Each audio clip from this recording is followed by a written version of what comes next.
Bienvenue au FIFEC Montréal, à cette première partie de la rétrospective qui rend hommage au célèbre cinéaste nigérien Umaru Ganda.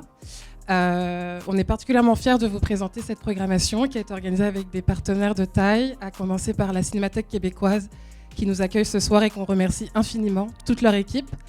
Également Vue d'Afrique qui a contribué de manière significative à l'organisation de cet événement. Gérard Lechêne, Géraldine Lechêne, Kotimi Guira, si je ne me trompe pas. Et je pense qu'il y a d'autres membres aussi qui ont participé dans les coulisses. Donc un énorme merci. On est vraiment fiers de vous accueillir puis de vous recevoir ici. En fait, c'est une soirée extraordinaire parce qu'on retourne en arrière dans les années 1955 pour voir ce qu'est ou ce qu'était le cinéma africain par les plus grands, les pionniers. Et on parle évidemment de Paulin Vieira, de Sembène Ousmane et de bien d'autres.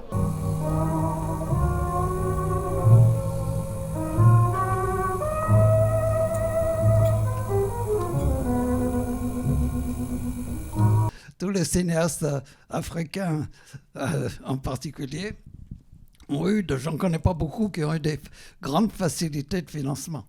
Cette initiative du Festival du film anthropologique avec l'aide de la Cinémathèque québécoise, c'est vraiment un privilège pour tous les cinéphiles. Je crois que c'est vraiment très méritoire et c'est un très très beau programme. Et je suis vraiment très, très heureux d'y participer. Et c'était 3 courts-métrages qui ont été présentés en noir et blanc, à l'époque des films muets et aussi des films avec de la voix et de la musique. Et le 4e film était un peu plus d'actualité des années 70 qui a été présenté à la Cinémathèque québécoise.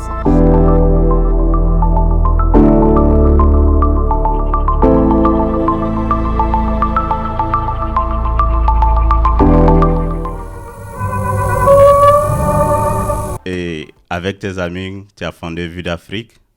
Et Vue d'Afrique a permis, c'est comme un baobab, dont les racines s'étendent en Afrique jusqu'aux Caraïbes. La fondation de Vue d'Afrique, on était un petit groupe d'amis qui connaissaient l'Afrique, soit parce qu'ils y avaient vécu, voyagé, ou ils étaient africains eux-mêmes. Et effectivement, on trouvait que l'Afrique était vraiment totalement absente, mis à part quand il y avait une catastrophe quelconque. À l'époque, elle était totalement absente des grands ou des petits écrans. Je demandais, est-ce que tu avais une anecdote de création, justement, de collaboration entre Paulin Soumanou et Sembène Ousmane? C'est un Daouméen, voilà, né en 1925 et à l'âge de 10 ans s'est retrouvé en France en internat, voilà. Et des années plus tard, il intègre l'IDEC et il devient donc un des premiers Noirs à intégrer cette prestigieuse école de cinéma et donc il apprend le cinéma. Je m'appelle Stéphane Vieira.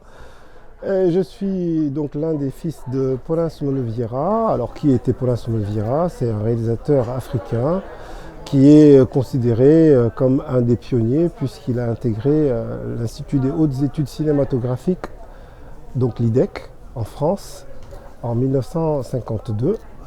Et il a fait donc toute une carrière de cinéma. C'est sûr que les films de Rouch ont eu beaucoup d'influence, je dirais, surtout en France, hein, parce que ça a été considéré comme un cinéma novateur, comme on l'a vécu au Québec, avec la caméra à l'épaule, etc. Godard l'a beaucoup apprécié. Demain, on va voir Les Statues meurent aussi d'Alain Resnais. Et je voudrais rappeler aussi que ce film, bien qu'il semble quand même pas très subversif, il a été interdit quand même pendant 2 ans. Alors le rôle de la censure, on a parlé de Vautier, dont le film a été non seulement saisi, mais détruit. Il a été récupéré en partie par les syndicats des laboratoires là, qui ont sauvé toute une partie. La France maintenant est très fière de présenter dans les centres culturels français. Là. Et il y a eu un autre film dans les années 39, là, juste avant la guerre, qui s'appelle Tamango, de John Berry, qui est un très beau film. C'est sur une révolte d'esclaves. C'est tiré d'un roman qui est un petit peu, qui rejoint toute la légende des bateaux fantômes.